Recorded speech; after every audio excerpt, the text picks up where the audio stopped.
Hola a todos los del grupo de modelado 3.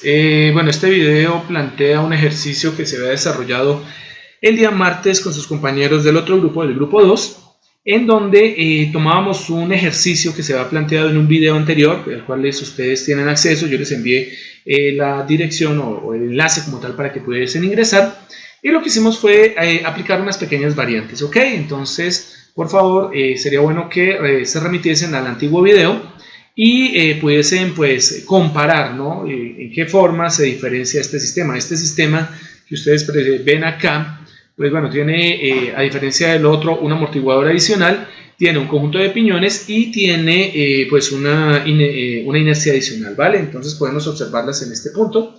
Adelante hacer el dibujito y pues bueno, la idea básica es poner cuáles son los elementos. Por aquí en este lado vamos a tener un motor, en este caso, un motor, ¿listo?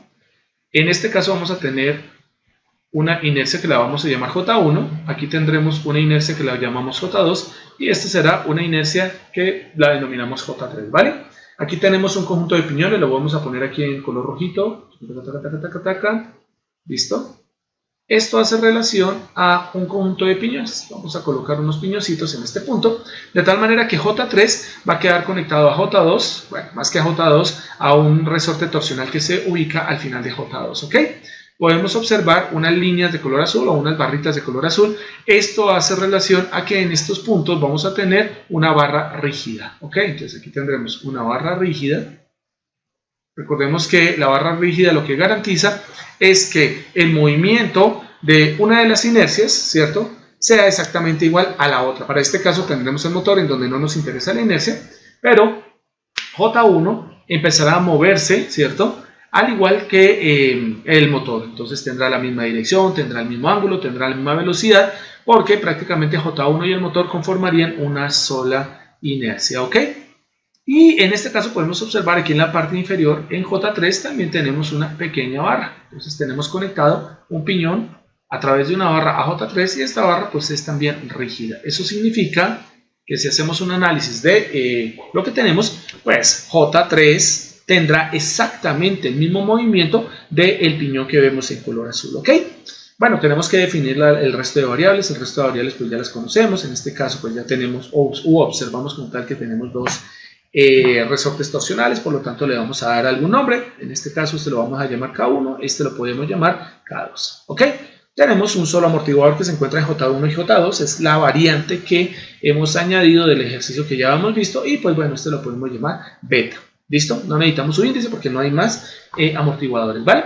Y lo último que deberíamos identificar de todos los componentes que estamos observando en este momento es que existe una unión de dos piñones. Entonces observemos que vamos a ver cómo el modelo como tal de estos piñones o las ecuaciones que rigen estos piñones van a ingresar directamente al modelo del sistema, ¿vale?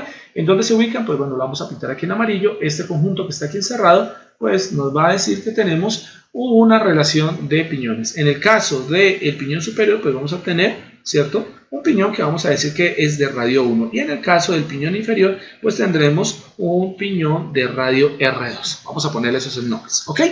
Bueno, ya tenemos todos los componentes listos para poder empezar a hacer nuestro modelo. Lo más importante es definir lo siguiente. Recordemos que para el caso de los sistemas mecánicos traslacionales y para este caso que es un sistema mecánico rotacional, ¿cierto?, las ecuaciones van a nacer directamente de las inercias, lo mismo que pasaba en el caso de los sistemas que se trasladan, ¿no?, que se mueven rectilíneamente, el de las masas. Entonces, ¿de dónde empezamos? Empezamos definiendo que si observamos acá el modelo tenemos tres inercias, por lo tanto vamos a tener tres ecuaciones, ¿ok?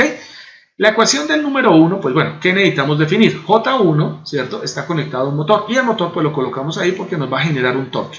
Si nosotros asimilamos o asumimos directamente que ese torque se va a dar, por ejemplo, en este sentido en el motor, entonces simplemente dejamos aquí el torque definido. Y eso significa que nuestro motor pues se va a mover en esa dirección, ¿cierto?, un ángulo que lo podemos llamar θ 1. Y ese ángulo va a ser exactamente el mismo que tendrá nuestro sistema de inercia J1. Este sería el mismo θ1, ¿no? Movimiento que tenemos en el motor va a ser exactamente el mismo movimiento de J1, ¿vale?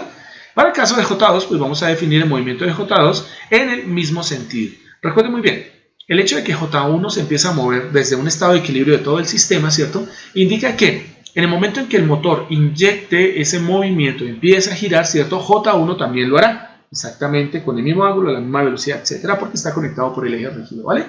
Sin embargo, J2, que se encuentra conectado a J1 a través de este resorte K1 y de este amortiguador beta, ¿cierto? Tenderá a generar el mismo movimiento, pero tiempo después. Aquí debemos tener mucho cuidado entonces, porque uno dice, ah no, si J1 se mueve θ1, pues J2 también tendrá que moverse θ1, ¿vale? Sí lo hará, claro que lo hará, pero no lo hará ni con la misma velocidad ni al mismo tiempo que lo hace J1. J2 tendrá un retardo y tendrá obviamente una característica de movimiento diferente. ¿Por qué? Porque K1 siendo retardador y beta siendo un amortiguador hará que J2 tenga, ¿cierto?, ese efecto retardado. Por lo tanto, pues bueno, tiempo después de que J1 gire, cuando ya lleguemos a la máxima tensión o a la máxima torsión que podamos generar en K1 y en beta, pues J2 se moverá también. ¿En qué sentido se moverá? Se moverá exactamente en el mismo sentido después de un tiempo. ¿Listo? Y aquí vamos a definir que el ángulo para J2 pues lo vamos a llamar θ2. Y por último tenemos a J3, en donde pues J3 también se moverá con un ángulo. Sin embargo, aquí hay algo bien particular. Si θ1 y θ2 se están moviendo en ese sentido, uno esperaría que J3 también se moviese, ¿ven?, después de cierto tiempo a través pues, de la conexión de los piñones. Pues resulta que aquí debemos tener cuidado, y es en el hecho de que al conectar dos piñones, recordemos que los piñones lo que van a generar, aparte obviamente de una relación entre ellos, ¿cierto?, una relación de ángulos, una relación de fuerzas, una relación de velocidades, etc., también tendremos que la dirección del giro, ¿cierto?, del otro elemento, que para este caso sería J3, ¿cierto?, será distinta, será contraria más bien a lo que sería el movimiento de J2. Y eso indica que nosotros tendríamos un movimiento de J3, pero hacia arriba. En este caso no nos debemos asustar. ¿Por qué no nos debemos asustar? Porque es que resulta que diríamos, uy, ingeniero, cuando armemos las ecuaciones, entonces como θ3 va en sentido contrario de θ2, lo que quiere decir es que se están oponiendo. No, ojo a esto. En este caso, el hecho de que θ3 lo estamos pintando en ese sentido, está indicando que está girando en sentido contrario. Sin embargo, ¿cierto?, la idea básica es no utilizar estas flechas como referente para lo que serían los signos de la ecuación, ¿ok? Debemos tener mucho cuidado en ese caso cuando colocamos los piñones. Entonces, bien, ya tenemos todo listo para empezar las ecuaciones. Entonces, tenemos tres inercias J. Vamos a definir la primera inercia. Para el caso de la inercia 1, que lo tenemos en este caso de acá, ¿cierto? En la inercia 1, pues nosotros sabemos que como allí es donde está aplicándose el torque, que es el motor el que lo está generando, pero J1 está ganando dicho torque, entonces la ecuación característica de esta inercia sería J1 multiplicado por el diferencial de θ sub 1, ¿cierto? Del diferencial al cuadrado, porque estamos hablando de una aceleración. Entonces, como el movimiento de J sub 1 es θ sub 1, pues bueno, la aceleración queda en función de θ sub 1, de esta manera. ¿Listo? Segunda derivada de θ sub 1 con respecto a dt. Y esto queda igualado ¿a qué? A una fuerza generadora T. Por lo tanto, ya tendríamos la primera ecuación a partir de la cual vamos a ensamblar el resto del sistema, ¿ok? No se les olvide, como nosotros tenemos en este momento tres inercias, ¿vale? Lo que vamos a obtener van a ser tres ecuaciones diferenciales. Una ecuación por cada inercia. Bueno, el de J2 está sencillísimo. ¿Por qué? Porque el de J2 simplemente miramos si hay torques aplicados, ¿vale? El torque, aunque bien es cierto, J2 se va a mover porque después de cierto tiempo J1 lo va a impulsar, técnicamente nosotros no estamos aplicando entradas a J2, no hay una fuerza aplicada, hay unas fuerzas que están alrededor que se dan en K1, K2 y beta, pero no hay una fuerza externa aplicada. Por lo tanto, la ecuación de J2 sería J2 multiplicado por la segunda derivada, pero de este ángulo, del ángulo de J2, que en este caso sería θ2, con respecto a dt2. Y esto terminaría siendo igual a 0, porque, vuelvo y lo repito, no tenemos ningún tipo de torque aplicado. ¿Qué pasaría en el caso de J3? Bueno, en el caso de J3 tenemos exactamente lo mismo que en J2. No tenemos fuerzas aplicadas externas por ningún motor, por ningún sistema mecánico que inyecte energía, ¿cierto? Pero pues bueno, si vamos a tener una conexión directamente a un peñón. Sin embargo, como no hay fuerzas externas, vamos a tener que la ecuación de la inercia J3 va a ser J3 multiplicado por la derivada segunda del ángulo de J3, que terminaría siendo de θ3 con respecto a dt2. cuadrado termina siendo igual a 0. ¿Listo? Bueno, no es dt cuadrado, es dt2, ¿no? Entonces, ¿qué pasa? Es igual a 0. Uno diría, profe, pero es que, a ver, J1 y J2 entendemos que las ecuaciones son esas, son las ecuaciones básicas, la segunda ley de Newton, pero J3 no debería ser negativo. Pues resulta que no, no es negativo, porque si bien el ángulo o el sentido más bien de giro está al contrario con respecto a θ1 y θ2, el caso de θ3, ese sentido de giro solamente lo vamos a utilizar para el caso real, o sea, para lo que va a ocurrir en la realidad. Pero θ3 como tal, ¿cierto? Termina siendo un giro que, entre comillas, pues, para que se cumpla la segunda ley de Newton, debemos asumirla como positiva, ¿ok? Entonces, bien, son las tres ecuaciones principales a las cuales les vamos a añadir el resto de fuerzas o el resto de componentes que aparecen aquí. Para el caso de J1, nuestra primera ecuación, pues vamos a tener algo bien interesante. Vamos a separarlos por este lado, pues vamos a decir que vamos a ensamblar o obtener la primera ecuación diferencial. Entonces, para J1, pues debemos observar lo siguiente. Ya tenemos la ecuación de la inercia J1. Observemos ahora cuáles son las fuerzas, ¿cierto? O demás elementos que están interactuando con J1. Por el lado izquierdo tenemos, ¿cierto? Una barra rígida, cuya misión no es otra que pegar directamente el motor o el rotor del motor directamente a J1. ¿Ok? Por lo tanto, nosotros no tenemos una fuerza distinta a el torque T, que ya lo habíamos definido desde un principio. Mientras que por el lado derecho observemos que tenemos a quién. Tenemos a K1 y tenemos a beta, ¿vale? Eso quiere decir que estos dos elementos están aportando cierta fuerza a J1 y esas fuerzas voy a tener que añadirlas acá en la parte donde aparece el torque T, ¿vale? Bueno, pero ¿cómo defino las fuerzas? Entonces observemos lo siguiente. Si nos vamos al lado derecho de J1, nos vamos a encontrar con que al lado derecho, ¿cierto? Vamos a dibujarlo aquí de color amarillo. Hacemos el amarillito, ¿vale? Al lado derecho, J1 se está moviendo en este mismo sentido. Recordemos que el movimiento de J1 es θ1. ¿Listo? ¿Bien? ¿Qué es lo que pasa con el otro extremo? Con el otro lado de K1 y beta. El hecho de que J1 empiece a moverse desde el equilibrio en el sentido de θ1, ¿cierto? Hace que K1 empiece a torsionarse, empiece a doblarse, ¿cierto? Lo cual indica que en el otro extremo, es decir, perdón, el extremo de K1 y el extremo de beta que están conectados a J2, ¿cierto? Pues están generando una fuerza opositora. Recordemos, partimos del equilibrio, J1 empezó a funcionar porque el motor lo empezó a impulsar, pero J2 funcionará tiempo después. ¿Cuándo funciona? Cuando K1 y beta, ¿cierto? Terminen de llegar a su máxima compresión, llegar a al máximo desplazamiento que pueden generar ellos, y ahí sí, J2 copiaría el movimiento y θ2 terminaría girando en ese sentido. Miremos una cosa, no nos interesa J2 porque estábamos parados en el modelo J1. Me interesa saber qué ocurre en los extremos contrarios de K1 y beta. Entonces vamos a tener una fuerza opositora, perdón. Ahí va a haber una fuerza opositora, ¿cierto? Con respecto a θ1, vamos a tener esta fuerza opositora, pues que sería nuestro θ2. Entonces, observen, aquí habría una especie como de contradicción, ¿no? ¿Cómo así que va a pintar θ2 de verde primero y después nos va a aparecer con θ2, pero de rojo y mirando en sentido contrario? Recordemos, estamos viendo el efecto del ángulo en los extremos de K1 y beta, no hay J2, no me interesa J2, ¿bien? Por lo tanto, en los extremos contrarios de K1 y beta vamos a tener a θ2 generando, ¿cierto?, ese movimiento en contrasentido. ¿Eso qué genera? Genera que nosotros podamos tener dos ecuaciones. Para el caso de K1, nosotros lo que vamos a tener es que, recordemos que la constante de rigidez quedará multiplicada por ¿la qué? La diferencia, porque este es un sistema flotante, tenemos que K1 y beta están, digamos, no están fijos, uno de sus extremos no está fijo a un elemento inmóvil, entonces por lo tanto dependerá de los dos movimientos. Para el caso de K1 está dependiendo de θ1 y está dependiendo de θ2. Entonces lo pondremos aquí. K1, θ1 menos θ2. θ1 que es el movimiento impulsor en el lado izquierdo de K1 y θ2 que es el movimiento opositor en el lado derecho de K1. ¿Listo? Miremos que aquí nos aparece pues, la primera ecuación de un elemento interconectante que sería nuestro resorte K1. ¿Qué ventajas tenemos hacer esto? Al hacer esto de analizar directamente los elementos interconectantes, que la ecuación que tenemos aquí arriba, K1, factor de θ1 menos θ2, después la podemos utilizar otra vez en J2, ¿cierto? O en los elementos rotacionales que tengamos conectados a J2, ¿vale?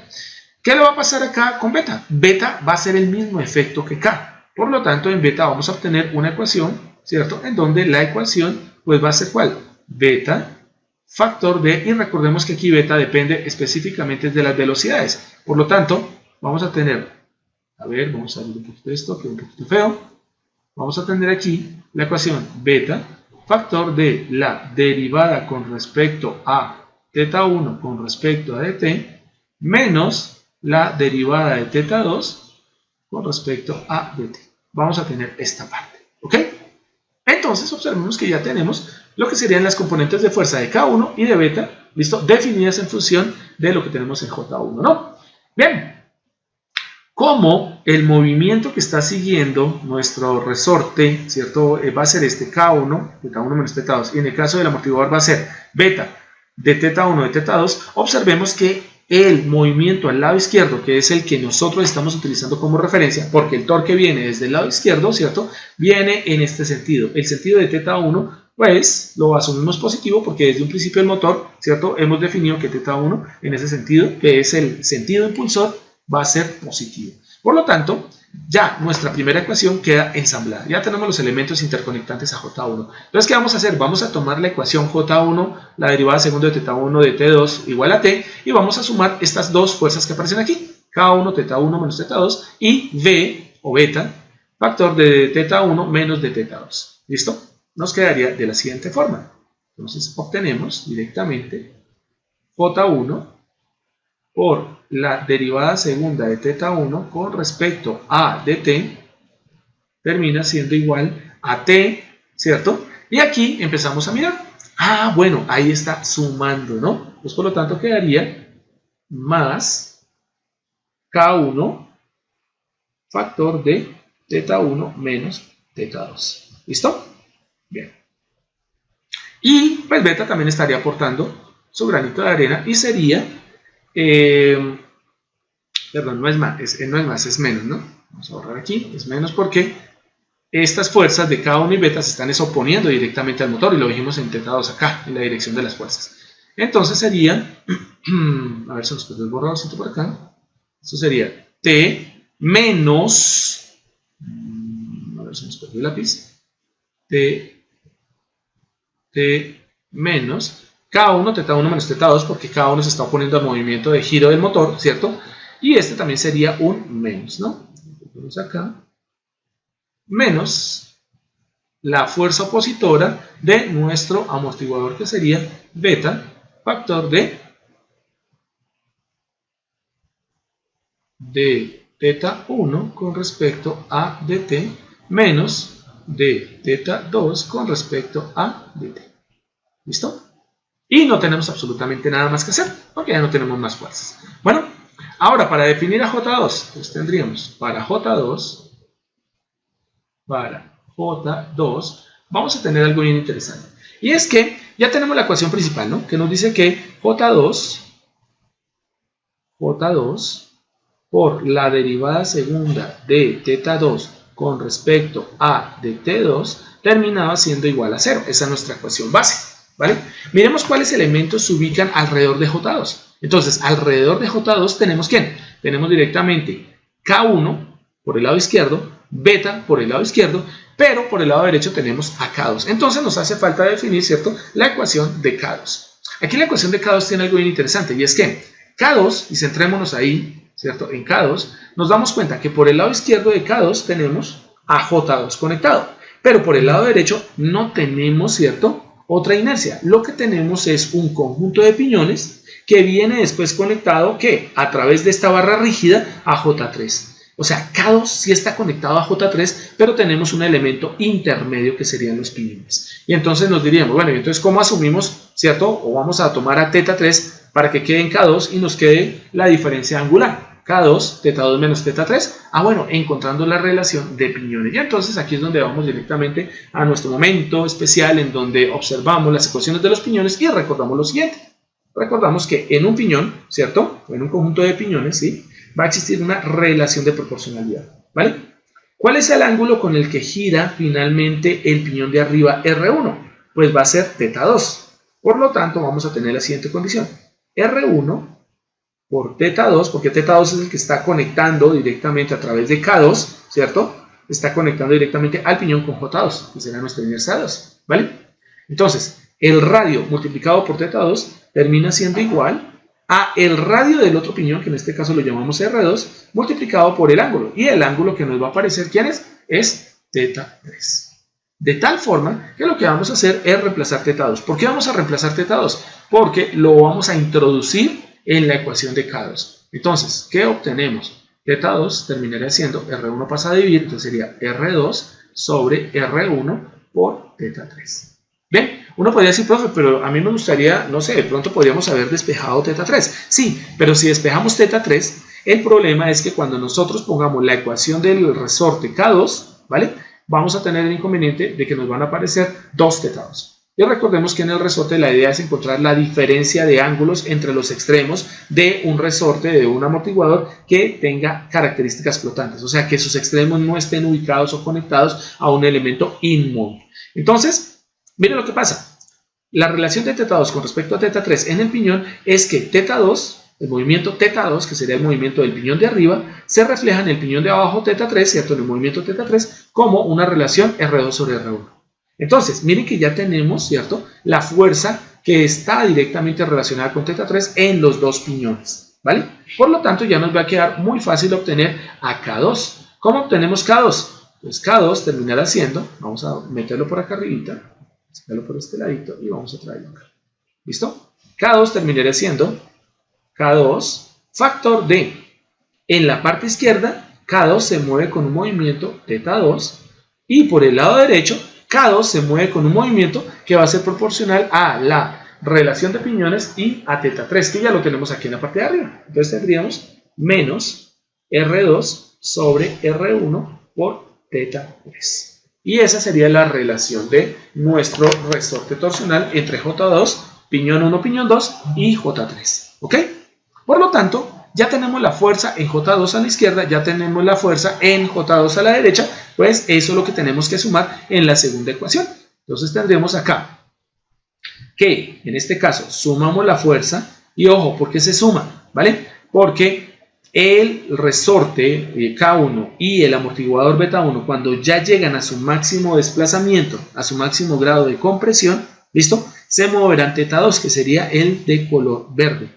Por lo tanto, la dirección de la inercia 2 con respecto a la dirección que van a tomar K1 y beta por el lado derecho van a ser exactamente la misma. Entonces, por eso terminamos sumando. Recordemos muy bien, cuando las direcciones de los vectores van en el mismo sentido, entonces las fuerzas se suman. Cuando van en sentidos contrarios, se oponen, entonces las fuerzas se restan. ¿Y entonces qué nos va a quedar aquí? Bueno, el resorte K1 factor de θ1 menos θ2, que es la fuerza que ya hemos obtenido, ¿cierto?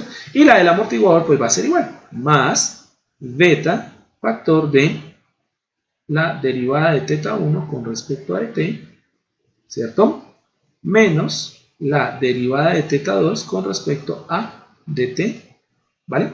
Y esto serían las dos fuerzas que estamos obteniendo al lado izquierdo de J2. Pero al lado derecho de J2 tenemos a la fuerza que está ejerciendo K2. Y esa fuerza ya la tenemos, ¿no? Recordemos, ¿qué es lo que va a pasar? Cuando J2 empieza a moverse, ¿cierto? Así en este sentido de θ2 verde, que tenemos en este caso, el resorte K2 se va a oponer, va a torsionarse y tiempo después va a inyectar el movimiento de J2 en el piñón. Por lo tanto, quiere decir que K2 se está oponiendo a J2. Entonces, como se está oponiendo, tenemos un menos, ¿cierto? Y la fuerza de ese resorte será K2 factor de, y lo ponemos acá, ya lo hemos averiguado, θ2 menos R2 sobre R1 θ3. Miren que aparece θ2 y θ3, que son los componentes que deberían relacionarse en K2 porque son los movimientos externos de dicho resorte. ¿Vale? Y bueno, el último ya queda fácil porque nos quedaría que para J3, la ecuación inicial ya la tenemos planteada, era J3 por la derivada segunda de θ3 con respecto a dt2. Era igual a 0. ¿Listo? Y observamos directamente que, bueno, es que cuando el piñón que está conectado a J3 se empieza a mover, ¿cierto? Él se mueve tiempo después, ¿cierto? Debido a que K2 no se ha movido todavía. A ver, vamos a pararnos de esta forma. Si J2 empieza su movimiento, ¿ven? El resorte K2 se empieza a torcer, ¿listo? Se empieza a comprimir, ¿vale? Empieza a generar torsión. Pero en la parte derecha de K2 no vamos a tener ese movimiento sino hasta un tiempo después. Eso es lo que nos dice la ecuación K2, factor de θ2 menos R2 sobre R1 θ3, ¿vale? ¿Cuál es la fuerza que se está oponiendo al movimiento de J3? Y ahí lo que vamos a decir, se está oponiendo. Porque, perdón, apenas, ¿cierto? El resorte K2 empieza a mover, J3 va a ofrecer una fuerza contraria a K2. Por lo tanto, las fuerzas van al revés, son contrarias. Entonces, aquí debemos restarle. ¿Listo? A ver, perdón. No, sí. Aquí deberíamos no restarle, sumarle.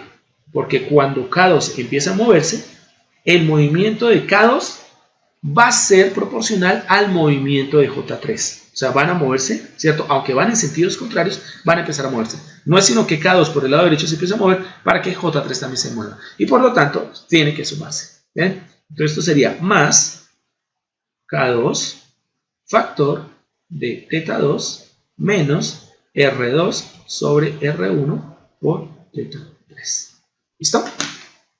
Y teniendo en cuenta eso, pues ya tendríamos de una manera correcta expresada en nuestras ecuaciones. Bueno, les comentaba a sus compañeros, obviamente va igual para ustedes, que cuando nosotros tenemos los sistemas de piñones, pues a veces es un poquito complicado tratar de interpretar esa relación R1-R2 o N1-N2 cuando estamos hablando del número de dientes. Bueno, la idea básica es lo siguiente. Uno, cuando tiene piñones, como no tenemos los radios, perfectamente los podríamos asumir. ¿Qué significa asumir? Vamos a asumirlos de la manera más básica que existe. Y es asumir que el radio R1 es exactamente igual al radio R2. Cuando yo tengo dos piñones exactamente iguales en dimensiones y están interconectados entre sí, ¿listo? El ángulo de entrada va a ser igual al ángulo de salida. El ángulo que describa el piñón número 1 va a ser exactamente igual al ángulo del piñón 2, a excepción de que el sentido de giro va a ser al revés, va a ser al contrario. Pero el movimiento va a ser igual. Eso significa que el ángulo θ que gira el piñón de entrada va a ser igual al ángulo θ que gire el piñón de salida. Mejor dicho, si nos vamos directamente a nuestra ecuación última, que es donde tenemos esa relación R2 sobre R1, observen lo interesante. Si R2 en este punto fuese igual a R1, pues como son iguales, se cancelarían y daría 1. Es decir, R2 sobre R1 son iguales, la relación daría 1, y mire lo que nos daría. Con dos piñones exactamente iguales, ¿cierto? La fuerza sobre el resorte K2 sería K2 factor de θ2 menos θ3. Que eso es lo que debería obtener directamente, ¿qué? Directamente en nuestro resorte si no existiesen los piñones, ¿vale? Entonces, bueno, hay una razón del por qué debería aparecer en la ecuación θ3 para poder diferenciar o hacer la resta de los dos ángulos. ¿Bien?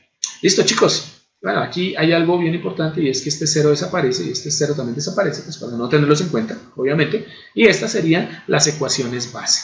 Estas ecuaciones base, pues bueno, ya nos dice algo interesante, ¿no? Y es que vamos a arreglarlas porque de acuerdo a como nosotros la arreglemos, podemos hacer la representación en espacio de estados, que es bien importante para este sistema. ¿Por qué es importante acá? Porque es que tenemos tres ecuaciones con tres incógnitas. ¿Cuáles son las ecuaciones? Están definidas ahí, una para J1, una para J2, otra para J3. ¿Listo? Y las tres variables, ¿cuáles son?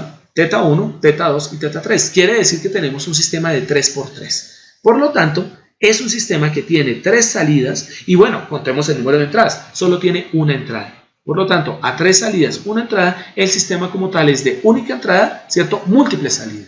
Y ya sabemos que para poder desarrollar este sistema podemos tener múltiples criterios. Uno de esos, ¿cuál es? Es utilizar la transformada de Laplace. Y aplicamos la transformada de Laplace J1 a J2 a J3, se nos convierte esto en ecuaciones algebraicas y lo que tengo que hacer es simplemente una operación entre ecuaciones de tal manera que lo que haga es encontrar tres relaciones. Ojo a esto. Mediante o utilizando el criterio de la transformada de Laplace, ¿listo? Al yo tener una entrada con tres salidas,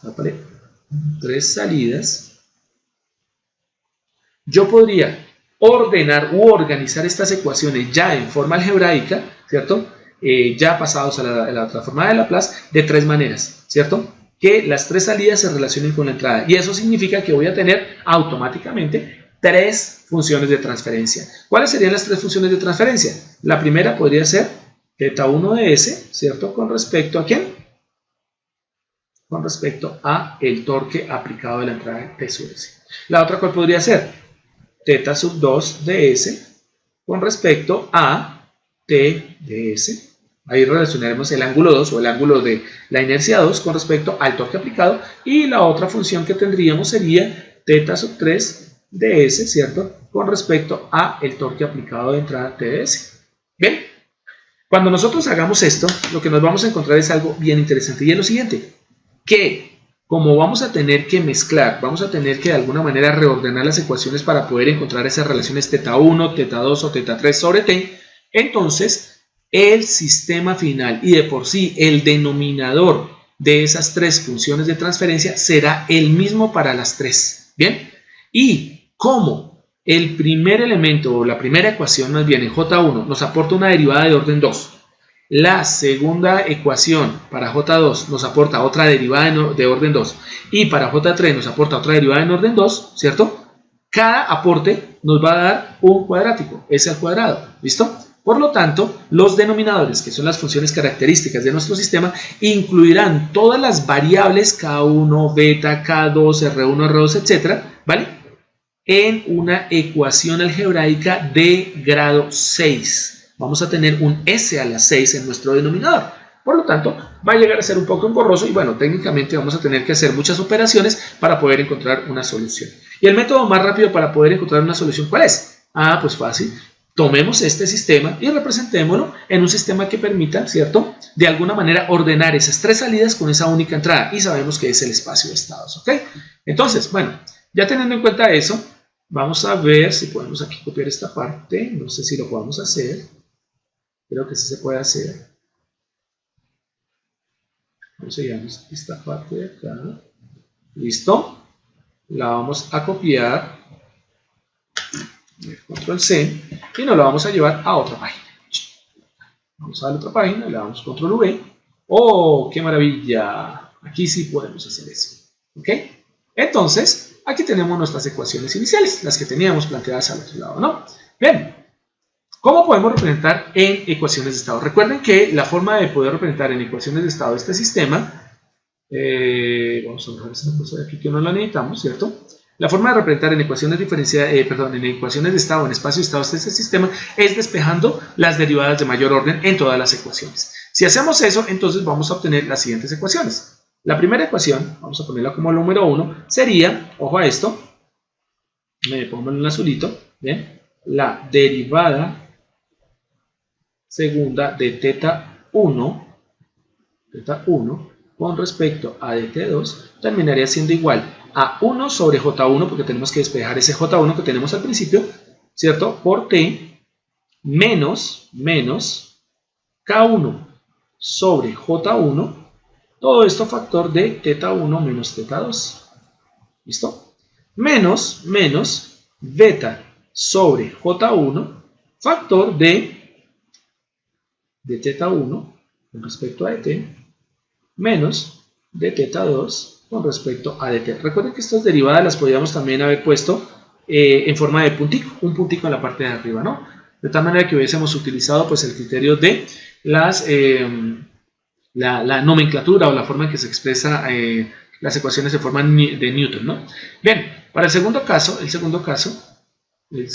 tendríamos que la ecuación diferencial sería la derivada 2 de θ2 con respecto a dt2 termina siendo igual a, entonces recordemos, vamos a pasar este j2 al otro lado, ¿no? Nos quedaría k1 sobre j2, ¿listo? Factor de θ1 menos θ2, θ1 menos θ2, ¿listo? Más beta sobre j2, ¿listo? Ojo con eso porque a veces uno se confunde y vuelve a poner j1, todo esto factor de la derivada de θ1 con respecto a dt menos la derivada de θ2 con respecto a dt. ¿Listo? Y si seguimos la ecuación, pues ahora nos aparece menos k2 sobre j2 factor de θ2 menos r2 sobre R1 teta 3. ¿Listo? Y la tercera ecuación nos quedaría, a ver, la ponemos por acá, se me perdió el puntero, tercera ecuación terminaría siendo la derivada 2 de teta 3 con respecto a de T2 terminaría siendo igual a simplemente K2 sobre J3, aquí lo tenemos J3, ¿cierto? Y esto quedaría multiplicado por teta 2 menos R2 sobre R1 por teta 3. ¿Listo? Bueno, ya tenemos esto. Ahora nos faltaría empezar a definir cuáles serían las variables de estado. Vamos a hacer una pequeña pausa y ya continuamos. ¿Ok?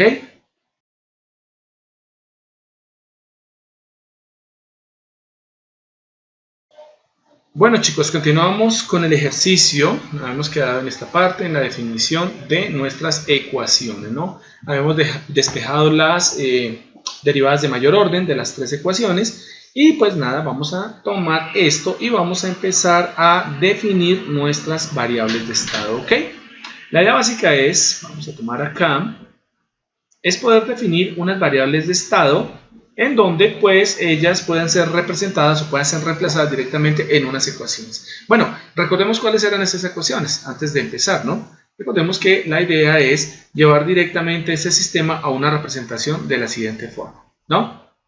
Vamos a tener un vector que es el vector de estado, ¿cierto? X, y este va a estar conformado por una matriz cuadrada A multiplicada por el vector de estados X más una matriz vector B que depende del número de entradas que tengamos multiplicado por un vector de entradas. Y vamos a tener nuestra ecuación de salida que va a ser una matriz vector Y esta será igual a una matriz vector C, que dependerá también del número de salidas, ¿cierto? Multiplicada por nuestro famoso vector de estado, más una matriz de transmisión directa, multiplicada por nuestro vector de entradas, ¿ok?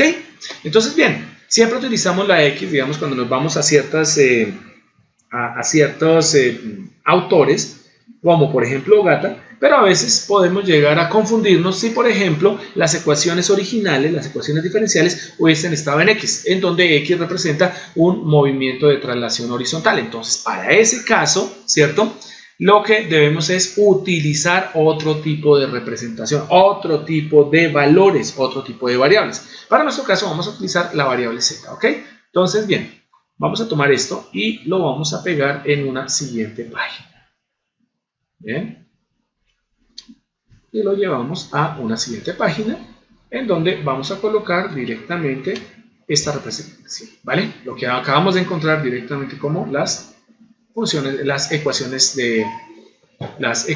características, ¿no? Bien, entonces, ¿qué vamos a hacer? Simplemente vamos a definir las variables de estado. No se les olvide, tenemos tres ecuaciones, la ecuación 1, la ecuación 2, la ecuación número 3, ya despejadas en la derivada de mayor orden. Pero adicional a eso tenemos que, para la ecuación 1, la derivada de mayor orden es de orden 2, ¿cierto? La derivada de mayor orden para la ecuación 2 es también de orden 2 y para la ecuación 3 también es de orden 2. Eso significa que por cada ecuación voy a necesitar, y recuérdenlo bien, ¿cierto?, el exponente o como tal, el orden de la derivada de mayor orden que tengamos ahí, el grado de la derivada de mayor orden que tengamos allí, es la que va a definir el número de variables de estado que necesito. Por lo tanto, voy a necesitar 2 para la ecuación 1, 2 para la ecuación 2 y 2 para la ecuación 3. En total, 6 variables de estado. Vamos a llamar a nuestras variables de estado z.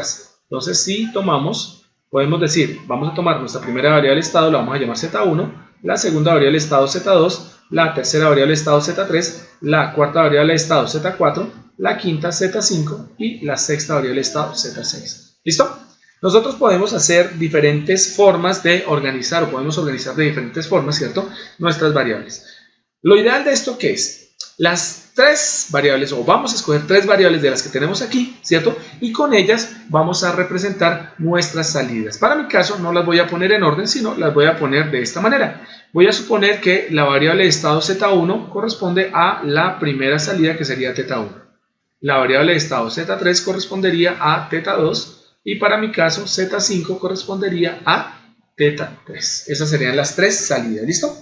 ¿Qué pasa con las otras? Ah, bueno, las otras variables de estado tienen que ser las derivadas de las salidas que tenemos acá. Por lo tanto, y guardando cierto orden, Z2 podría ser la derivada de teta 1, Z4 podría ser la derivada de teta 2, Z6 podría ser la derivada de teta 3. ¿Listo?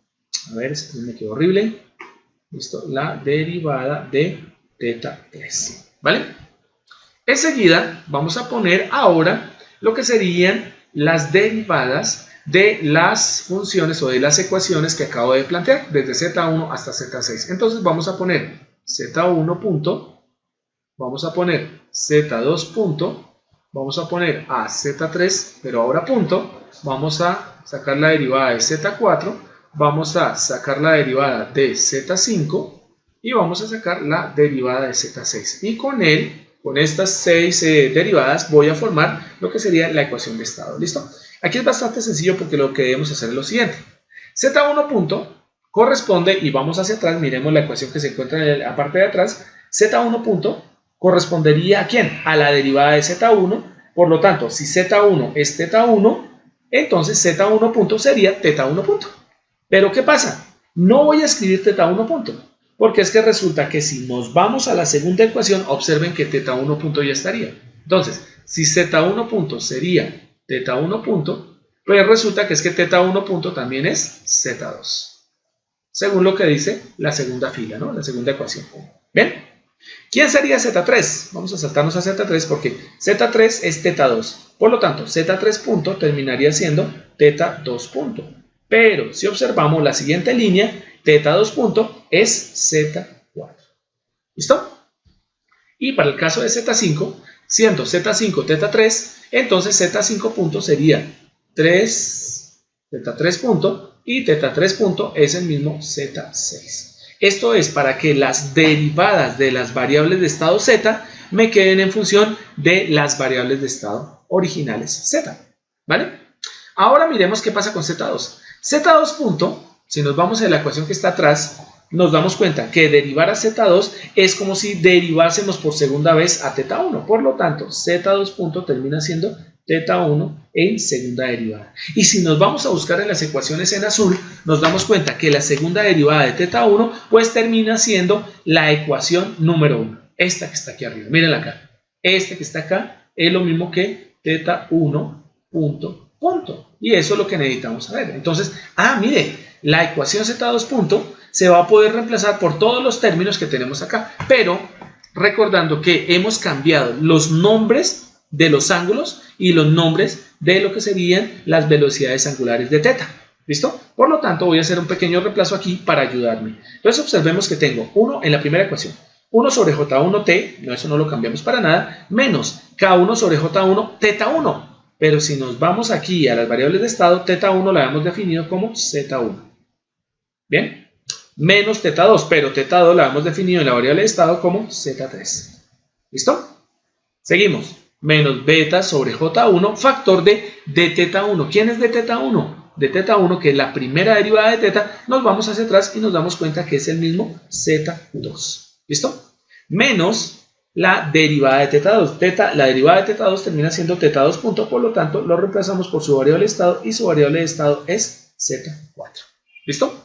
De esa manera ya podemos ensamblar la segunda ecuación, la ecuación de Z2 punto. Entonces, ¿a qué es igual la segunda derivada de teta 1? Es igual a 1 sobre J1, 1 sobre J1 por T, que sería el torque aplicado, menos K1 sobre J1. Bueno, observen que en la parte superior dice K1 sobre J1 factor de teta 1 menos teta 2. Pero las variables de estado tienen que estar separadas. Por lo tanto, voy a hacer la operación del primer factor. K1 sobre J1, teta 1 menos teta 2, pues termina siendo, a ver, se me perdió el lapicito, termina siendo menos K1 sobre J1 por Z1, menos por menos daría más, K1 sobre J1 por Z3.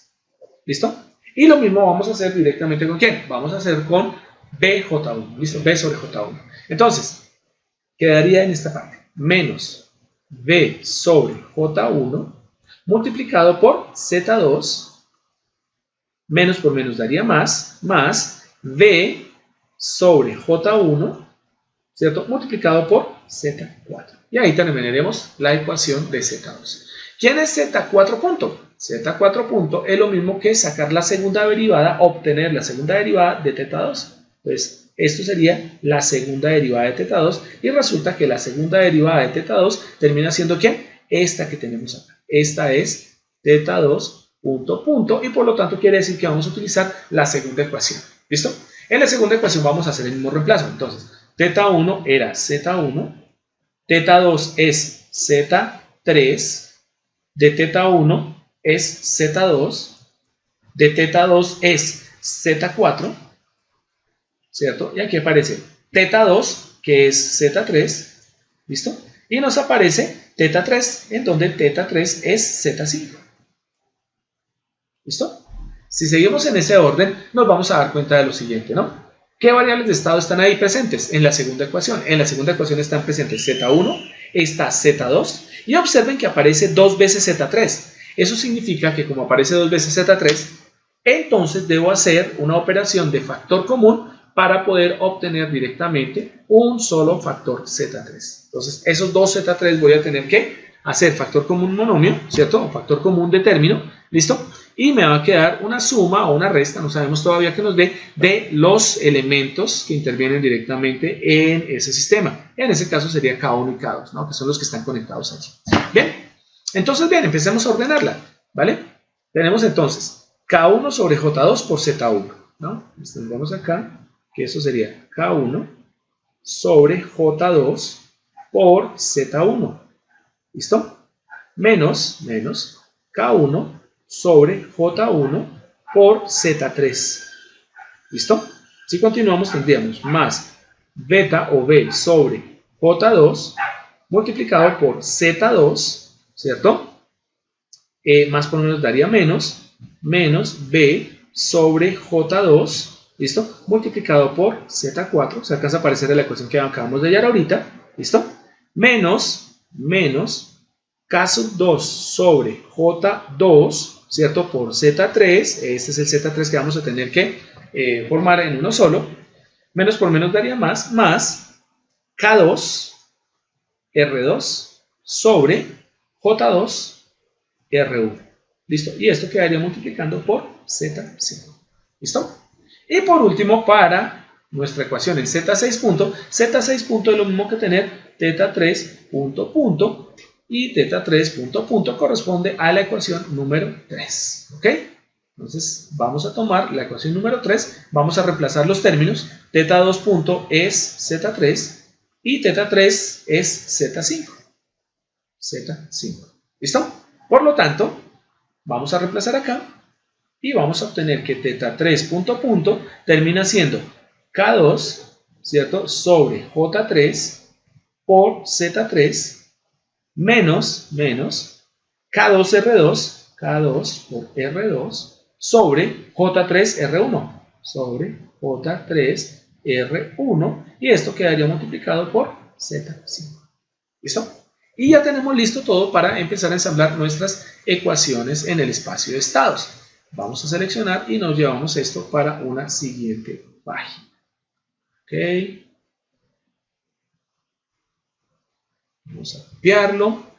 Vamos a agregar una página y vamos a pegarlo aquí. Listo. ¿Ven? Entonces, bien. ¿Cómo vamos a hacer esto? Recordemos que tenemos que crear nuestro primer vector y nuestro primer vector es el vector de derivadas de las variables de estado. ¿Dónde lo encontramos? Si ustedes son detallistas se dieron cuenta que ese vector está aquí donde estoy poniendo la flecha roja, ¿ok? Entonces, el primer elemento que debo colocar es ese y entonces tendríamos lo siguiente. Z1, vamos a hacerlo un poquito más separado, perdón, para que nos quede un poco mejor. Z1 punto. Aquí tendremos a Z2 punto, aquí tendremos a Z3 punto, aquí tendríamos a Z4 punto, aquí tendríamos a Z5 punto y aquí tendríamos a Z6 punto. ¿Listo? Y por último, pues simplemente encerramos esto acá entre corchetes y tendríamos nuestro primer vector que sería el vector de las derivadas de las variables de estado. Esto terminaría siendo igual ¿a qué? aquí vamos a tener a nuestra matriz A. Y nuestra matriz A pues ya tiene una dimensión. Como utilizamos 6 variables de estado, nuestra matriz tiene que ser cuadrada, por lo tanto necesitamos una matriz de 6 por 6. ¿Ok? Esta matriz de 6 por 6 va a quedar multiplicada, vamos a hacer la grandota, que son 6 columnas por 6 filas, va a quedar multiplicada directamente ¿por quién? Va a quedar multiplicada por nuestro vector de variables de estado, que ya las conocemos. ¿Y cuáles son? Pues Z1, Z2, Z3, Z4, Z5 y el famoso Z6. ¿Listo? A esto le terminamos sumando directamente, un vector B o matriz B que todavía no sabemos cuál es. ¿Por qué no sabemos? Porque es que resulta que tenemos que determinar sus dimensiones. Bueno, las dimensiones de este sistema es n por p, en donde n corresponde al número de variables de estado, es decir, 6, ¿cierto? Y p corresponde al número de entradas que tengamos. ¿Cuántas entradas tenemos? Solo una. Aplicamos solamente un torque. Por lo tanto, tendríamos un sistema o un vector de 6 filas por una columna, y eso termina siendo un vector columna, ¿listo? Y esto termina multiplicado directamente por, nuestra entrada, que para nuestro caso solo tenemos una, que es T. ¿Listo? Igualmente podríamos construir, vamos a separarlos acá, chan, ¿cierto? Nuestro vector de salida. Nuestro vector de salida, como tenemos 3 salidas, entonces tenemos que poner esas 3 salidas, ¿vale? Por lo tanto, vamos a poner nuestras 3 salidas acá, que ya las conocemos, y son θ1, θ2 y θ3. Podríamos poner los elementos que son θ1, θ2 y θ3, que son Z1, Z3 y Z5, pero como la idea es representar las salidas de manera directa, pues vamos a poner nuestras salidas. Entonces nuestras salidas serían θ1 la primera salida, θ2 la segunda salida y θ3 la tercera salida. ¿Listo? Esto quedaría igual a un vector matriz C. ¿Cuál es la dimensionalidad de C? C va a tener, ¿cierto? Es una dimensión de Q por N. ¿Qué significa Q? Q es el número de salidas, ¿cierto? Mientras que N termina siendo el número de variables de estado. Entonces, si las dimensiones son Q por N, entonces las dimensiones de nuestro vector, ¿cierto? De nuestra matriz en este caso, serían de 3 filas, porque tenemos 3 salidas, por 6 columnas, ¿vale? Y de esa manera vamos a obtener a nuestro famoso vector, bueno, en este caso matriz C, ¿ok? Entonces tendremos aquí, me quedó un poquito chueco, me disculpo, ¿listo? Tendremos entonces nuestro vector de 3 por 6, y este vector de 3 por 6, pues adivinen qué, queda multiplicando a nuestro famoso vector de variables de estado, ¿listo? Y nuestro vector de variables de estado, ¿listo? Pues ya lo conocemos, es Z1, Z1, Z2, Z3, Z4, Z5 y volvemos a decir nuestro famoso Z6. Y a esto le sumamos el vector D, pues, más el vector D, que no sabemos todavía las dimensiones, que queda multiplicado directamente por nuestra salida, nuestra entrada T. ¿Listo? Bueno, empecemos a ensamblar la primera de las matrices, que sería el caso de la matriz cuadrada de 6 por 6, ¿vale? ¿Cómo se ensambla? La idea básica es observar las ecuaciones que nosotros hemos obtenido de Z1 punto, Z2 punto, Z3 punto y así hasta Z6 punto. Observen la de Z1, entonces vamos a poner una flechita acá y decimos miremos la de Z1. Si ustedes se dan cuenta, Z1 punto es igual a Z2. ¿Eso qué significa? Como las operaciones que se van a realizar entre la matriz A y el vector columna de estado Z, ¿cierto? Va a ser punto a punto, entonces debo multiplicar de los 6 términos de la primera fila, en donde la primera fila corresponde a la ecuación Z1 punto, debo multiplicar los valores, ¿cierto? De tal manera que las zetas que no aparezcan ahí se deben multiplicar por 0 y las zetas que sí aparezcan se deben multiplicar por 1. Como Z1 punto es Z2, entonces el primer término de esta matriz debería ser 0. ¿Por qué? Porque 0 por Z1 me daría 0, entonces anularía a Z1, ¿cierto? El segundo término debería ser 1 para que Z2 aparezca. El tercer término 0, el cuarto término 0, el quinto término 0 y el sexto término 0 también. ¿Listo? ¿Qué pasa con Z2 punto? Z2 punto corresponde a la segunda ecuación, que sería esta que tenemos acá. Y entonces aquí vamos a identificar ¿Quiénes aparecen en esa ecuación? En esa aparece T, que todavía no la vamos a poner, aparece Z1, Z2, Z3 y Z4. Observen que no aparece Z5 y Z6, por lo tanto tenemos que anular esos elementos y eso sería directamente 0, ¿no? 0 para Z5, 0 para Z6. Entonces, ¿qué debemos observar? Debemos observar quiénes son los coeficientes que acompañan a cada una de las variables de estado Z.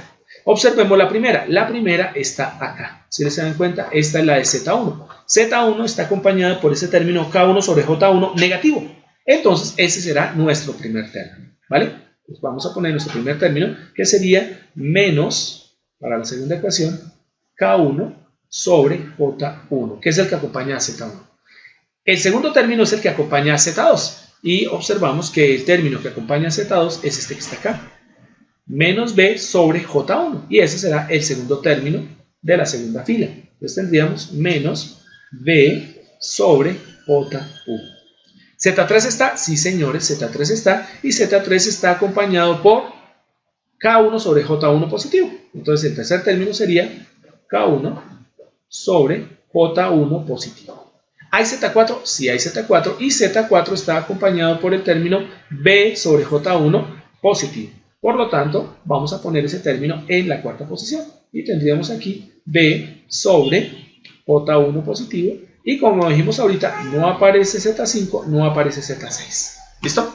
¿Quién es Z3 punto? Z3 punto es el mismo Z4. Por lo tanto, anulo en la tercera fila Z1, anulo a Z2, anulo a Z3, dejo a Z4, anulo a Z5 y anulo a Z6. Esos son los más fáciles, ¿no? ¿Quién es Z4?